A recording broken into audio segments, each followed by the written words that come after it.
नमस्कार दोस्तों। आज हम यूपी टीजीटी पीजीटी के जो प्रीवियस ईयर क्वेश्चन पेपर हैं राजनीति शास्त्र के, आज हम उसको सॉल्व करेंगे और आगामी जो आने वाली भर्ती है उसके लिए बहुत महत्वपूर्ण है दोस्तों, क्योंकि जब भी भर्ती आएगी फायर मोड में एग्ज़ाम कराया जाएगा और फायर मोड में रिजल्ट आएगा। इसीलिए अभी से जुट जाइए अगर सिलेक्शन लेना हो तो दोस्तों। अगर रोज़ आप 1 घंटा आधे घंटे से अभी से शुरू कर देंगे फिर भी तैयारी हो जाएगी। चलिए शुरू करते हैं दोस्तों। पहला ही क्वेश्चन आप देख सकते हैं कि मूल्यों का, 1 मिनट दोस्तों, थोड़ा सा इसको पतला कर लें।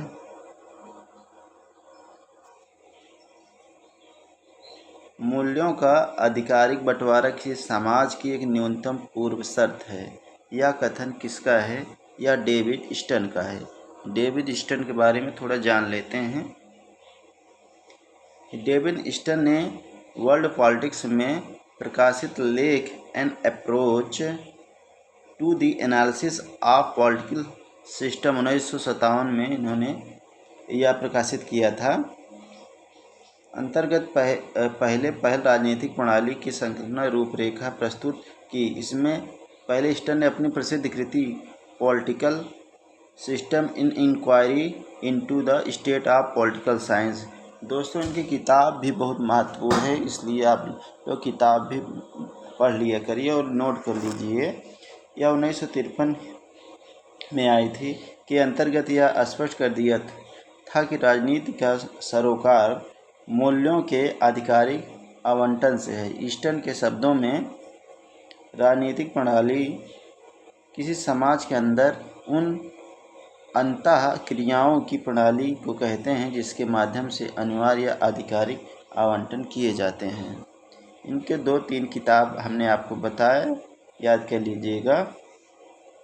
व्यवहारवाद निम्न में से किस विचारधारा से प्रभावित थे?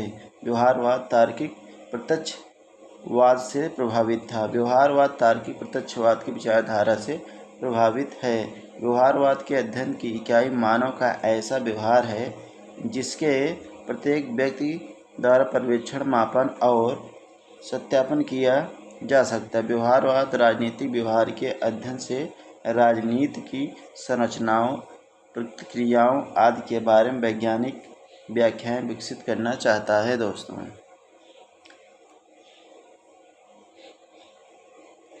एक system analysis of political life के लेखक कौन हैं? डेविड स्टर्न हैं। डेविड स्टर्न, इन्होंने यह पुस्तक 1965 में लिखी थी।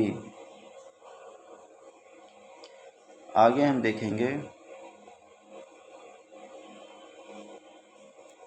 उत्तर व्यवहारवाद निम्न में से किस पर बल देता है? उत्तर व्यवहारवाद उपादेयता तथा दोनों कार्य पर, उपादेयता पर भी और कार्य पर भी, दोनों पर बल देता है।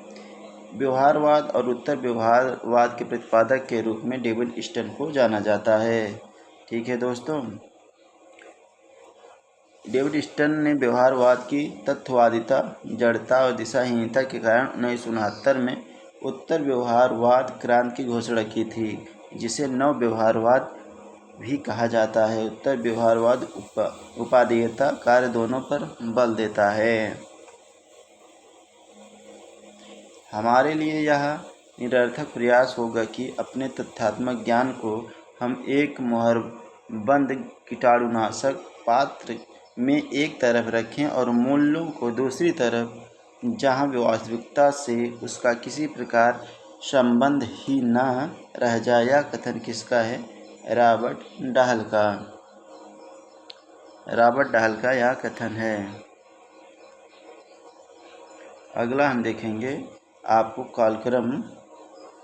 कालक्रम उनके प्रकाशन के कालक्रम को व्यवस्थित कीजिए।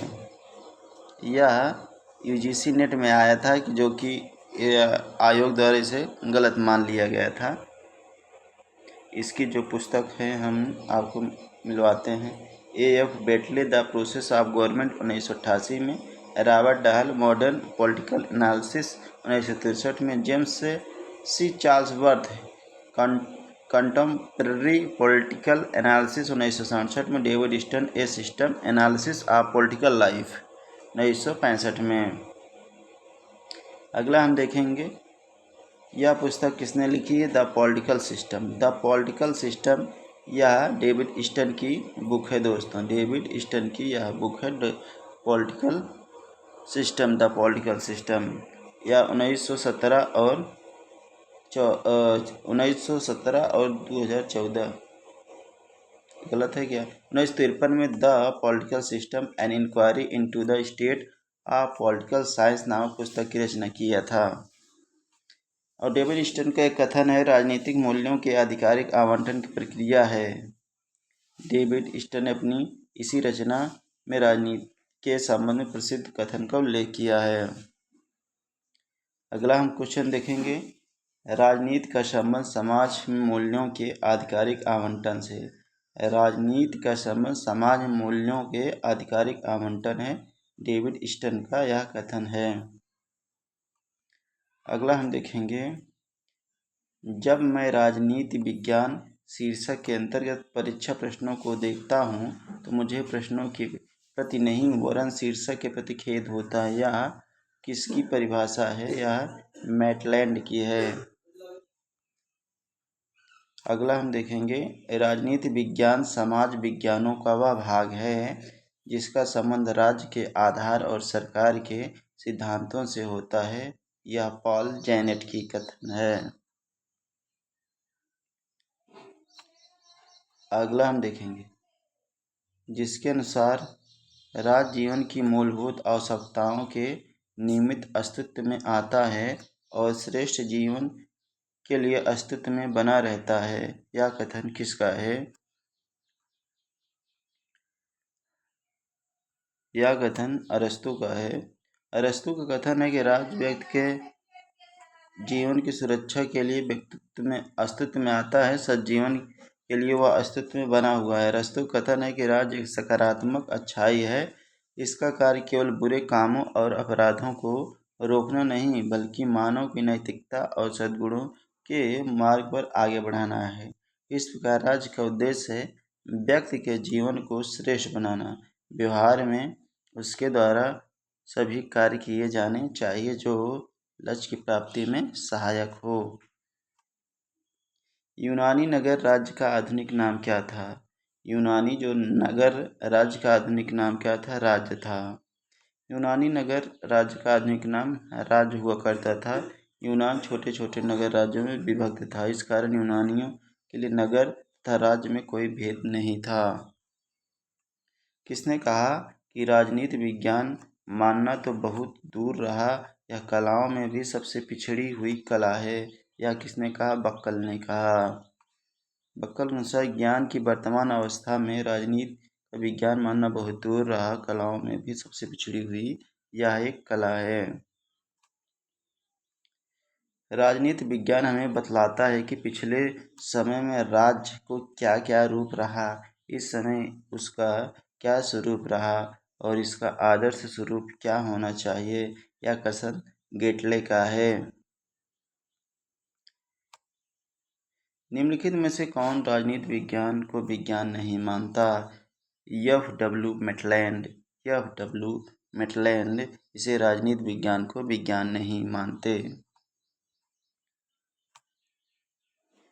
बक्कल और काम्टे, मैटलैंड, एमास, बियर्ड, मोस्का और ब्रोगोनबर्ग आदि विद्वान हैं जो राजनीति विज्ञान को विज्ञान के रूप में स्वीकार नहीं करते, जबकि अरस्तू, बोदा, हॉब्स, मॉन्टेस्क्यू, ब्राइस, बर्नस्ली, लिनेक, डॉक्टर फर्नेलास्की आदि राजनीति विज्ञान को राजनीति विज्ञान के रूप में स्वीकार करते हैं। अरस्तू ने राजनीति विज्ञान को सर्वोच्च विज्ञान कहा है। राजनीति विज्ञान को सर्वोच्च विज्ञान कहा है, ये बहुत ज़्यादा पूछा जाता है। बर्नार्ड शॉ ने इसे मानवीय सभ्यता को सुरक्षित रखने वाला विज्ञान कहा है। मानवीय सभ्यता को सुरक्षित रखने वाला विज्ञान कहा है। राजनीति राजनीति के अध्ययन के प्रति व्यवहारवादी दृष्टिकोण क्या होना चाहिए? यह होना चाहिए स्वभावतः आनुभाविक होता है आनुभाविक होता है, तथ्यों पर केंद्रित होता है। इसमें राजनीतिक यथार्थ के वैज्ञानिक दृष्टिकोण पर केंद्रित होना चाहिए। दूसरा ऑप्शन सही है दोस्तों। व्यवहारवाद राजनीति के अध्ययन का एक आधुनिक उपागम है। इस उपागम की शुरुआत से राजनीति विज्ञान के क्षेत्र में ऐसा युगांतकारी परिवर्तन आ गया कि इसे व्यवहारवादी क्रांति की संज्ञा दी जाती है। व्यवहारवादी दृष्टिकोण की विशेषताएं। व्यवहारवादी जो दृष्टिकोण है उसकी विशेषताएं निम्न हैं। यह अध्ययन के वैज्ञानिक पद्धति पर बल देता है, तथ्यों पर बल दिया जाता है, मूल्य निरपेक्षता पर बल दिया जाता है, अतः अनुशासनात्मक सामाजिक विज्ञान में एकता पर बल, और अनुभाविक अध्ययन पर बल, मानवीय व्यवहार के अध्ययन पर बल। विश्लेषणात्मक अध्ययन।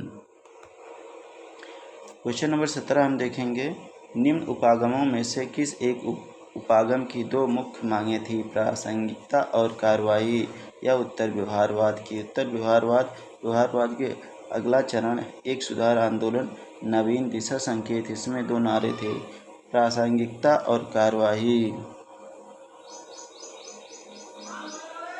क्वेश्चन नंबर 18 हम देखेंगे, शक्ति के संदर्भ में किया जाने वाला राजनीतिक कार्य राजनीति या परिभाषा किसने दिया है। शक्ति के संदर्भ में किए जाने वाला राजनीतिक कार्य राजनीति या लॉसवेल का कथन है। लॉसवेल का कथन है।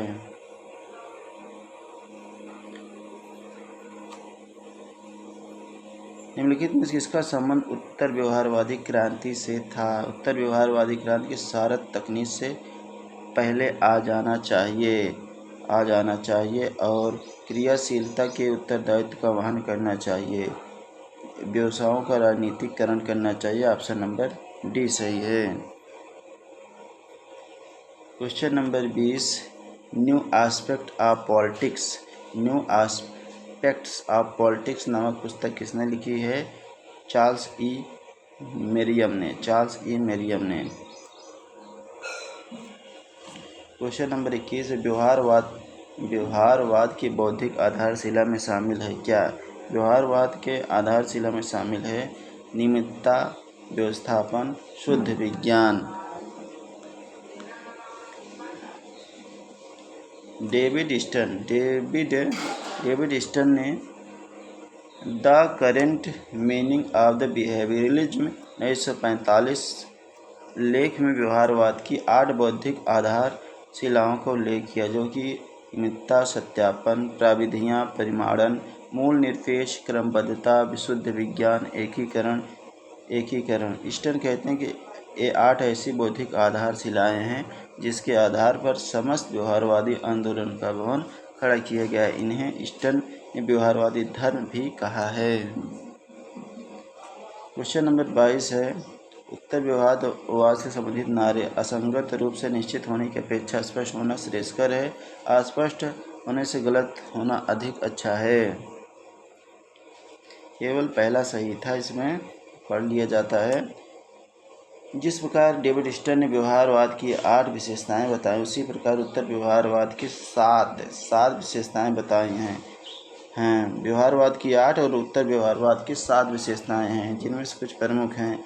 तकनीक की बजाय विषय वस्तु प्राथमिक है। व्यवहारवाद का प्रमुख नारा था अस्पष्ट होने से गलत होना अच्छा है। वहीं उत्तर व्यवहारवादियों ने यह नारा दिया कि अप्रासंगिक से अस्पष्ट होना श्रेयस्कर है। मतलब व्यवहारवाद का नारा था अस्पष्ट होने से गलत होना अच्छा है, और वहीं उत्तर व्यवहारवाद का नारा था कि अप्रासंगिक से अस्पष्ट होना श्रेयस्कर। इन्होंने सामाजिक परिवर्तन पर बल दिया, सामाजिक यथास्थिति पर नहीं। और राजनीति विज्ञान में मूल्यों को पुनर्स्थापित किया गया। राजनीतिक वैज्ञानिकों का बौद्धिक होने के कारण समाज में कुछ उत्तरदायित्व हैं। वह राजनीति वैज्ञानिकों को मानवीय मूल्यों की रक्षा करता है। डेविड स्टर्न ने निम्नलिखित में किसकी आलोचना करते हुए तथ्यों को निष्प्रयोज्यता का उल्लेख किया है। जेम्स ब्राइस ने।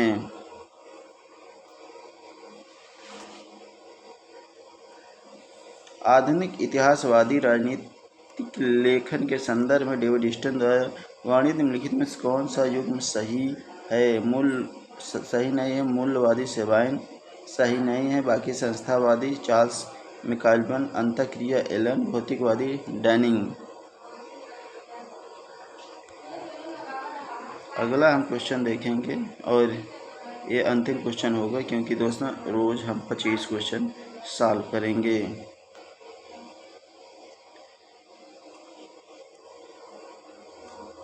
राजनीतिक सिद्धांत के विभिन्न धाराओं के बारे में विचार कीजिए।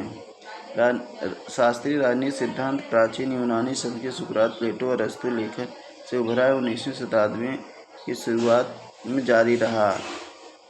आधुनिक राजनीति सिद्धांत अपने आप में संस्थागत, संरचनात्मक और वैज्ञानिक, प्रत्यक्षवादी, अनुभवजन्य, व्यवहारिक, मार्क्सवादी जैसे विविध रुझानों को समाहित करता है। यह दोस्तों सी सही है, यानी पहला और दूसरा दोनों सही है। ठीक है दोस्तों, अब छोटा छोटा वीडियो रहेगा जिससे आपको भी पढ़ने में मज़ा आए और हमको भी। ठीक है दोस्तों।